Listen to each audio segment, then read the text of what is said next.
क्या विहान ले जा पाएगा झनक को गुजरात वापस? क्या अनिरुद्ध जाने से रोकेगा झनक को गुजरात? जी हाँ दोस्तों, हम बात करें स्टार प्लस के शो झनक की। दोस्तों आगे बढ़ने से पहले आप इस चैनल पर नए हैं तो इसे सब्सक्राइब कर दीजिए, साथ ही बेल आइकन दबाना ना भूलें। वीडियो अच्छा लगे तो इसे लाइक जरूर कीजिएगा। चलिए आगे बढ़ते हैं। तो दोस्तों जैसे कि आप देख चुके हैं, ऑलरेडी विहान अपने बच्चे को लेकर आ चुका है बॉस हाउस। अब क्योंकि उसके आने से पहले बॉस हाउस में ऑलरेडी हंगामा चल ही रहा है, क्योंकि झनक आ गई है। तो यहाँ अर्शी मुखर्जी बिल्कुल भी पसंद नहीं कर रही है झनक को। उसे काफी ज्यादा गुस्सा आ रहा है, झनक को वहां से निकालना चाहती है। लेकिन आप देखने वाले हैं विहान जब अपने बच्चे को लेकर आएगा यहाँ पे, तो झनक काफी ज्यादा वेट कर रही होती है, क्योंकि उसे आहान को देखना होता है। वो आहान से बहुत प्यार करती है। यहाँ झनक जो इंतजार कर रही होती है डॉक्टर विहान का, कि कब वो अपने बच्चे को लेकर आए और झनक उसे गोदी में ले, क्योंकि यहाँ पे झनक जो है उसके बच्चे से काफी ज्यादा प्यार करती है। और उसे ये भी बताया गया है कि उसके बच्चे की हालत ठीक नहीं है, इसलिए वो काफी ज्यादा टेंशन में है। यहाँ अनिरुद्ध जो है विहान को लेकर आ जाता है। विहान के घर आते ही झनक दौड़ कर आती है यहाँ आहान से मिलने के लिए। उसे अपनी गोद में लेती है और उसे खूब प्यार भी करती है। आप देखने वाले हैं यहाँ झनक से अपनी बात करने वाला है विहान। यहाँ डॉक्टर विहान झनक से कहने वाला है कि तुम्हारे पास आते ही अब ये बिल्कुल ठीक हो जाएगा। मैं चाहता हूँ कि तुम मेरे साथ वापस गुजरात चलो। अगर तुम ऐसा करोगी ना तो बहुत मेहरबानी होगी। मेरे बच्चे की हालत बिल्कुल भी ठीक नहीं है, तुम्हारे पास रहेगा तो ठीक हो जाएगा ये, लेकिन मैं चाहता हूँ तुम मेरे साथ वापस गुजरात चलो। सब तुम्हारा इंतजार कर रहे हैं, सब तुमसे बहुत प्यार करते हैं। वेल विहान के मुंह से ये बात सुनकर झनक काफी सरप्राइज हो जाती है कि क्या अब मुझे दोबारा से वहां जाना पड़ेगा। झनक के ऊपर किसी भी तरह का कोई कंपल्सन नहीं है, लेकिन डॉक्टर विहान बार बार अपने बेटे का नाम ले लेकर झनक को इमोशनल करता हुआ नजर आएगा। और यहाँ पे हर एक व्यक्ति अच्छे से जानता है कि झनक को इमोशनल फूल बनाना कितना आसान है। तो झनक को यहाँ बहकाते हुए नजर आएगा और झनक जो है असमंजस में पड़ जाएगी कि अब मैं क्या करूं। वैसे अगर देखा जाए तो झनक को कोई भी प्रॉब्लम नहीं है गुजरात जाने में। जब वो पहले भी रह रही थी बिना किसी रीजन के, तो अब भी जा सकती है। पहले तो वो गुंडों से अपनी जान बचाने के लिए उसके घर में छिपकर रह रही थी, अपनी आइडेंटिटी छुपा कर रह रही थी। लेकिन अब तो सामने से विहान उसे कह रहा है अपने घर चलने के लिए। इनफैक्ट वो लोग भी झनक का इंतजार कर रहे हैं। तो अगर झनक गुजरात जाती है तो उसे इतनी प्रॉब्लम नहीं होगी जितनी पहले हो रही थी। यहाँ आप देखने वाले हैं झनक इसलिए असमंजस में पड़ चुकी है क्योंकि उसने ऑलरेडी रिस्पॉन्सिबिलिटी ले ली है अपनी दीदी अर्शी की। और उसने ये भी कह दिया है सबको कि जब तक इनका बच्चा बाहर नहीं आ जाएगा, मतलब जब तक बच्चा इस दुनिया में नहीं आ जाएगा, तब तक मैं ही इनकी देखभाल करूंगी। तो झनक तो अपनी दीदी की बहुत ज्यादा खातिरदारी सेवा कर रही है। तो यहाँ पे अपनी एक रिस्पॉन्सिबिलिटी छोड़कर वो दूसरी जगह नहीं जा सकती है। साथ ही आप ये भी देखने वाले हैं जब विहान अपने बच्चे को लेकर आएगा तो यहाँ अर्शी खूब तमाशा बनाने वाली है, क्योंकि झनक जो है बार बार आहान को संभालेगी, उसके पास जाएगी, उसे चुप कराएगी। और यहाँ पे अर्शी को ये लग रहा होगा कि ये लड़की जो है मेरा ठीक से ख्याल नहीं रख रही है। विहान के आने से पहले झनक मेरा अच्छे से ख्याल रख रही थी, मेरे पे बहुत ध्यान दे रही थी, सारा काम मेरा कर रही थी, लेकिन अब जो है मेरा काम डिस्टर्ब हो रहा है। ये पूरे दिन तो इस बच्चे को ही चुप कराती रहती है, तो मेरा ख्याल कब रखेगी? अगर इस तरीके से चलता रहा तो मेरा क्या होगा?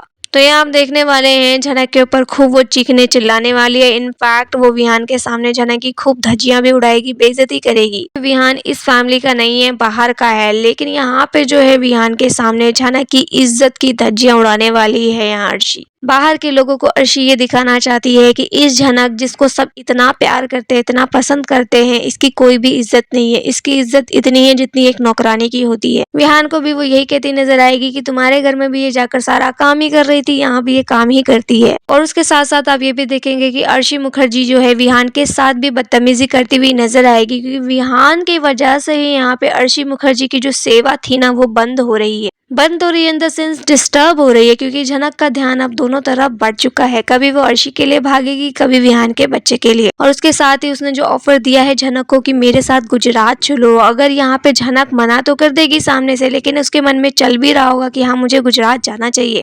वेल दोस्तों, यहाँ पे अचानक विहान आता है अपने बच्चे को लेकर और झनक को कहता है कि मेरे साथ गुजरात चलो। आखिर विहान इस तरीके की बातें क्यों कर रहा है? क्योंकि उसने फोन पे अलग बात की थी और सामने आकर अलग बात कर रहा है, यानी दोनों बातें बिल्कुल कॉन्ट्राडिक्ट कर रही हैं। उसे तो अपने बच्चे का ख्याल रखवाना था, तो उसने झनक के पास आके अब उसका बच्चा ठीक हो जाएगा, लेकिन वो परमानेंटली झनक को अपने साथ गुजरात क्यों लेके जाना चाहता है?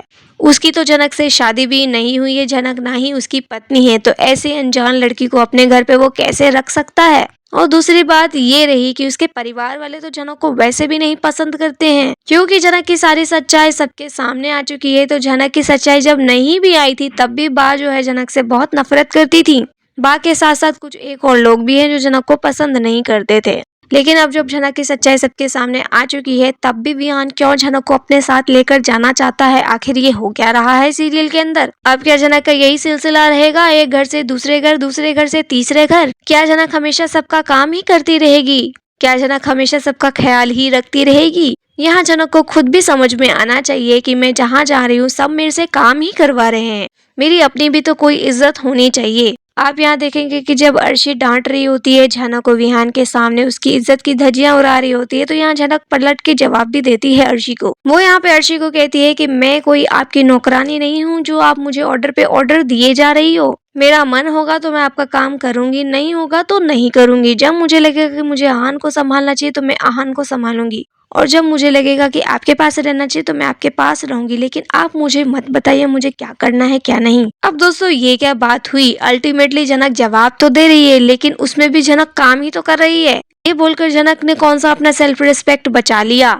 जनक ने पलटकर जवाब तो दे दिया अर्शी को कि आप मुझ पे हुक्म मत चलाइए, मैं आपका काम कर दूंगी। अब जनक अर्शी का काम अभी करे या बाद में करे, काम तो कर रही है जनक। तो जब जनक खुद ही सरेंडर कर चुकी है खुद को, तो फिर यहाँ पे जनक के लिए कौन क्या स्टैंड ले पाएगा? दोस्तों यहाँ आप देखने वाले हैं कि विहान ने ऑलरेडी कहा है कि मैं कुछ समय के लिए यहाँ रहने वाला हूँ। तो जब यहाँ वो बोस हाउस में रहेगा तो अर्शी तो तांडव मचाने वाली है, क्योंकि यहाँ पे वो अनिरुद्ध को कहती हुई नजर आएगी कि क्या ये घर एक धर्मशाला है, जब देखो कोई ना कोई मुंह उठा के आ जाता है। और यहाँ पे अर्शी के मन में जलन इस बात की भी है कि अब जो झनक उस बच्चे का ख्याल रखेगी उसका ख्याल नहीं रखेगी। और साथ ही दोस्तों आप ये भी देखेंगे कि यहाँ अनिरुद्ध के मन में जेलसी फैक्टर भी बढ़ाने की कोशिश करेगी, वो लड़वाने की कोशिश करेगी अनिरुद्ध और विहान को, क्योंकि विहान आया है तो अपने बच्चे को उसने झनक को तो दे दिया, लेकिन वो झनक के साथ रहने वाला है, आगे पीछे झनक के रहने की कोशिश भी करेगा। और ये सारी चीजें देखकर अनिरुद्ध को अच्छा नहीं लगेगा, उसको जलन होगी। डेफिनेटली दोस्तों जलन तो होगी, क्योंकि जो भी व्यक्ति झनक की लाइफ में आता है ना, अनिरुद्ध को अच्छा नहीं लगता। तो और यहाँ पे इस आग में घी का काम अर्शी मुखर्जी करती हुई नजर आएगी। और साथ ही यहाँ पे जब से विहान ये कह देगा कि झनक मेरे साथ गुजरात चलो, तो ये सुनकर भी अनिरुद्ध को अच्छा नहीं लगेगा और वो सोच लेगा कि मैं झनक को कहीं तो नहीं जाने दूंगा। झनक उसके घर में रह रही है, लेकिन ठीक मुंह वो अनिरुद्ध से बात भी नहीं करती। अनिरुद्ध को वो हर पल यह रियलाइज दिलाया करती है कि आपने कितनी बड़ी मिस्टेक की है, उसने झनक को धोखा दिया है, और इस बात का रियलाइजेशन झनक बार बार उसे दिलाती है। और अनिरुद्ध भी यहाँ झनक से कुछ अच्छे से बात नहीं कर पाता। लेकिन विहान के आने के बाद अनिरुद्ध और झनक की इक्वेशन और कितनी ज्यादा कड़वी होगी, देखना काफी दिलचस्प होगा। दोस्तों इन दोनों का रिलेशन तो हमेशा ऐसा ही रहा है। वो काफी शुरुआती टाइम हुआ करता था जब दोनों के बीच प्यार दिखाया जाता था, लेकिन अब वो प्यार, मोहब्बत, ख्याल रखना, ये सब सिर्फ और सिर्फ ख्वाब हैं। बस दोनों सपने ही सपने में एक दूसरे को देखा करेंगे, प्यार करते रहेंगे, लेकिन रियलिटी में अब उसका कोई नाता नहीं रहा। झनक अब अपना अलग मोड़ ले चुकी है, अनिरुद्ध अब अलग ट्रैक पे जा चुका है। तो दोनों के बीच में जो प्यार मोहब्बत हुआ करता था, जिसे देखकर दर्शक काफी खुश हुआ करते थे, वो चीज का तो अब कोई वास्ता रहा नहीं है। और आए दिन झनक और अनिरुद्ध के बीच में फाइट ही होती रहती है, बहसबाजी होती रहती है, आर्ग्यूमेंट्स होती रहती है, और वो भी रिपीटेड एक ही चीज को लेकर एक ही डायलॉग एक बार, दो बार, तीन बार, हर बार दोहराया जाता है। दोस्तों अनिरुद्ध और झनक की ये जो कैट फाइट होती रहती है, आप इस बारे में क्या कहना चाहेंगे? और साथ ही आप हमें ये बताइए कि विहान अपने बच्चे को लेकर आया है, इतना आसान विहान के लिए भी नहीं होने वाला, और खास करके इस सारा का सारा प्रेशर जो है झनक को झेलना पड़ेगा। इस सभी नफरतों का शिकार झनक को ही होना पड़ेगा, क्योंकि झनक एक ढोल है जिसे आकर हर कोई बजा जाता है, आकर हर कोई इस्तेमाल कर जाता है, और झनक बेचारे भोलेपन और इनोसेंट के चक्कर में कुछ कर भी नहीं पाती है। तो यहाँ झनक जो है पूरी तरीके से एक ढोल बन चुकी है जिसे हर कोई आकर बस बजाया जा रहा है। विहान के आने से झनक की जिंदगी और कितनी ज्यादा कठिन होने वाली है, देखना काफी दिलचस्प होगा। लेकिन फिलहाल इस बारे में आपकी क्या राय है, आप हमें कमेंट में बताइए। वीडियो अच्छा लगे तो इसे लाइक कीजिए, सब्सक्राइब कीजिए फॉर मोर अपडेट्स। धन्यवाद।